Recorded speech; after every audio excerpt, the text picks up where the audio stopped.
Mayor আরিফের বিরুদ্ধে সিলেটে হিজড়াদের মানববন্ধন। সিলেট সিটি কর্পোরেশনের মেয়র আরিফুল হক চৌধুরীর দুর্ব্যবহারের প্রতিবাদে মানববন্ধন করেছেন হিজড়া জনগোষ্ঠীর লোকজন। রবিবার বিকাল 3:30টার দিকে নগরীর রিকাবি বাজার স্টেডিয়াম মার্কেটের সামনে মানববন্ধন করা হয়। মহামারী করোনায় ক্ষতিগ্রস্ত জনগোষ্ঠীর কর্মসংস্থানের সুযোগ সৃষ্টির দাবিতে এবং মেয়র আরিফ কর্তৃক দুর্ব্যবহারের প্রতিবাদে এ মানববন্ধনের আয়োজন করে 3টি সংগঠনগুলো হলো সিলেট হিজড়া কল্যাণ সংস্থা, নারী উদ্যোগ কল্যাণ সমিতি ও সিলেট হিজড়া বাউল সংগঠন।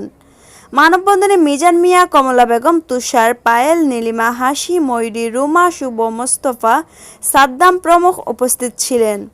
মানববন্ধনে হিজড়া জনগোষ্ঠীর পক্ষ থেকে বলা হয়, গত বৃহস্পতিবার হিজড়াদের দ্বারা পরিচালিত একটি চটপটির দোকান ভাঙচুর করেন মেয়র আরিফুল হক চৌধুরী। ওই সময় এক হিজড়াকে মারধরও করেন তিনি।